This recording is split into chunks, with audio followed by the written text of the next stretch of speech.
Assalamualaikum warahmatullahi wabarakatuh. Saya Renata Putri Azahra dari kelas 11 Keperawatan akan menjelaskan materi bab 1 mengenai strategi mengatasi ancaman di berbagai bidang dalam Bingkai Bhinneka Tunggal Ika.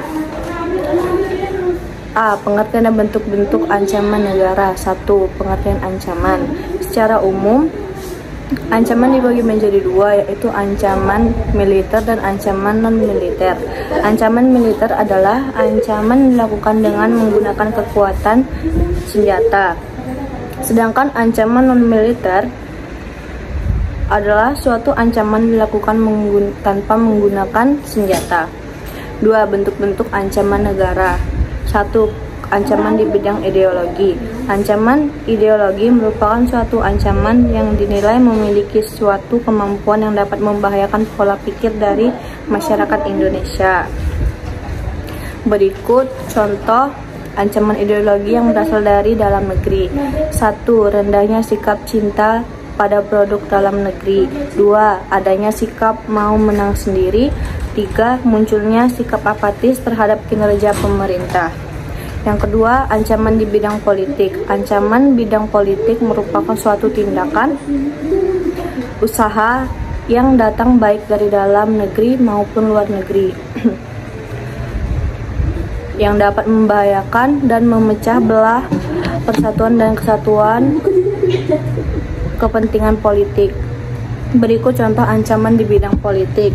1. Politik uang atau money politik. Politik uang adalah suatu bentuk pemberian atau janji untuk menyuap seseorang supaya memilih maupun tidak pada saat pemilihan umum. Contohnya adalah dalam pemilihan calon gubernur dan wakil gubernur. Maka setiap calon pasangan akan melakukan kampanye dengan memberikan sejumlah uang dan sembako kepada masyarakat agar memilih mereka dan berharap menang dalam pemilihan tersebut. 2. Politik sara. Politik sara adalah politik dilakukan seseorang berdasarkan suku, agama, ras, dan antar golongan sehingga mereka saling membenci satu sama lain, terutama dalam memilih seorang pemimpin di tiap daerahnya.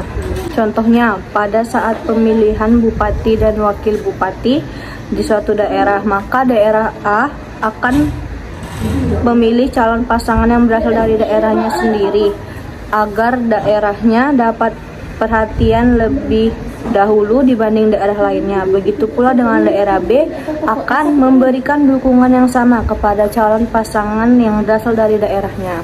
3. Politik oligarki. Politik oligarki adalah sistem politik di mana pihak yang memerintah terdiri atau sejumlah orang atau sekelompok orang, kelompok elit. Contoh, negara yang menganut politik oligarki pada masa lalu adalah negara Yunani kuno dan pada masa sekarang negara-negara komunis yang dalam kenyataannya negara dikendalikan oleh anggota-anggota presidium yang kemudian mendelegasikan kepada sekretaris jenderal dan wakil-wakilnya. 4. Penyelenggaraan batas wilayah negara.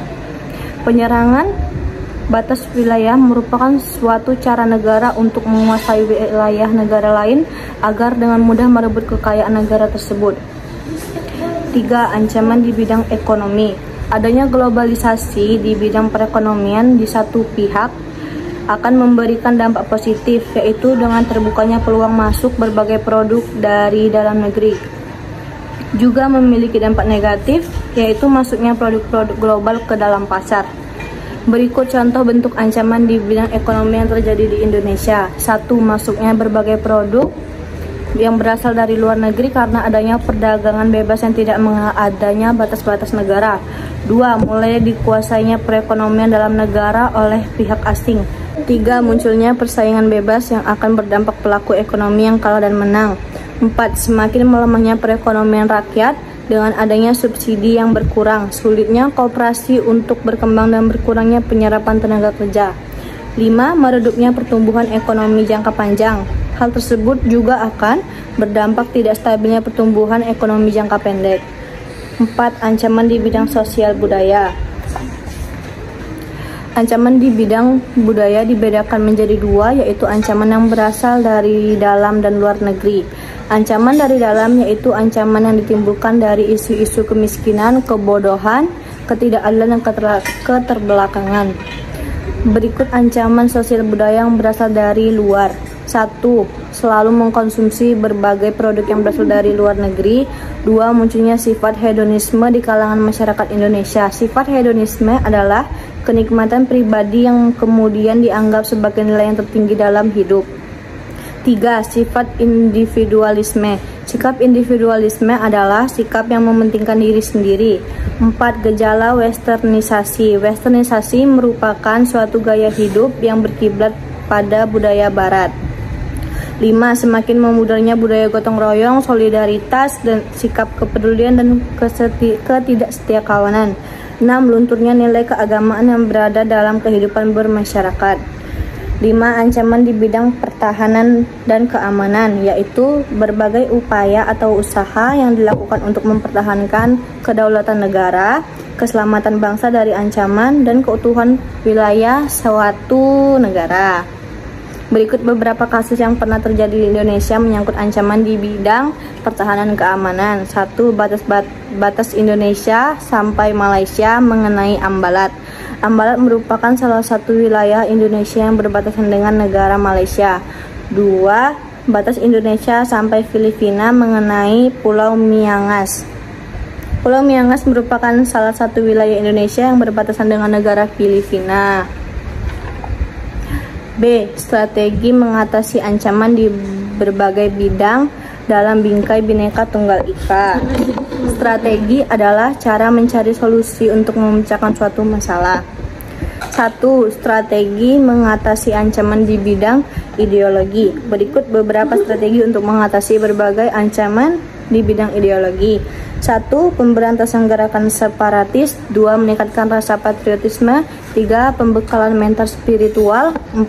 Penyuluhan kepada masyarakat tentang ideologi dan nilai Pancasila. 5. Menghindari perpecahan dalam masyarakat. 6. Pengaruh agama harus lebih ditekankan. 7. Menerapkan norma-norma dalam kehidupan. 2. Strategi mengatasi ancaman di bidang politik, yaitu dibagi menjadi dua macam pendekatan, yaitu A. Pendekatan ke dalam, yaitu suatu pembangunan sistem politik yang berada di dalam negeri yang dilakukan secara dinamis dan sehat dalam kerangka negara demokrasi.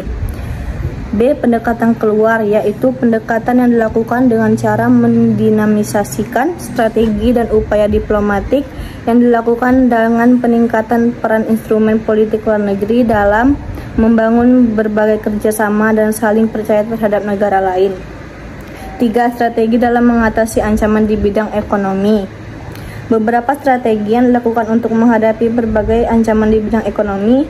A. Dalam menghadapi ancaman di bidang ekonomi yang berasal dari internal, kebijakan prioritas dapat berupa penciptaan lapangan kerja yang berupa padat karya.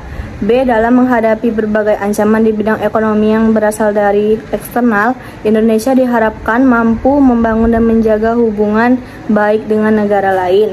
C. Unsur pertahanan militer dalam menghadapi berbagai ancaman di bidang politik, mampu mengembangkan beberapa pilihan yang strategis. 4. Strategi dalam mengatasi ancaman di bidang sosial budaya. Berikut beberapa strategi untuk mengatasi berbagai ancaman di bidang sosial budaya. 1. Pemberian pendidikan tentang budaya daerah. 2. Menyeleksi budaya dari luar. 3. Menyeleksi berbagai konten buruk di internet. 4. Kesadaran dan toleransi dalam kerukunan hidup. 5. Strategi dalam mengatasi ancaman di bidang pertahanan dan keamanan. Strategi mengatasi berbagai ancaman di bidang pertahanan dan keamanan telah diatur dalam Undang-Undang Dasar 1945 dan pemerintah negara sebagai berikut. 1. Undang-Undang Dasar 1945. 1. Pasal 27 ayat 3. Setiap warga negara berhak dan wajib ikut serta dalam upaya pembelaan negara. 2. Pasal 30 ayat 1. Tiap-tiap warga negara berhak dan wajib ikut serta dalam usaha pertahanan dan keamanan negara. 3. Pasal 30 ayat 2. Usaha pertahanan dan keamanan negara dilaksanakan melalui sistem pertahanan dan keamanan rakyat semesta oleh Tentara Nasional Indonesia dan Kepolisian Negara Indonesia sebagai kekuatan utama dan rakyat sebagai kekuatan pendukung. 2. Undang-Undang Republik Indonesia Nomor 3 Tahun 2002 tentang Pertahanan Negara. 1. Pasal 9 ayat 1. Setiap warga negara berhak dan wajib ikut serta dalam upaya bela negara yang diwujudkan dalam penyelenggaraan pertahanan negara. 2. Pasal 9 ayat 2. Bentuk-bentuk usaha pembelaan negara melalui 1. Pendidikan kewarganegaraan. 2. Pelatihan dasar kemiliteran. 3. Pengabdian sebagai prajurit TNI secara sukarela atau secara wajib. Dan 4. Pengabdian sesuai dengan profesi. Menurut Haji Afandi, bela negara dilandasi 5 nilai dasar, yaitu sebagai berikut. 1. Cinta tanah air. 2. Kesadaran berbangsa dan bernegara. 3. Keyakinan Pancasila sebagai falsafah dan ideologi negara. 4. Rela berkorban untuk bangsa dan negara. 5. Memiliki kemampuan awal bela negara, fisik maupun non-fisik. Sekian penjelasan bab 1 dari saya. Wassalamualaikum warahmatullahi wabarakatuh.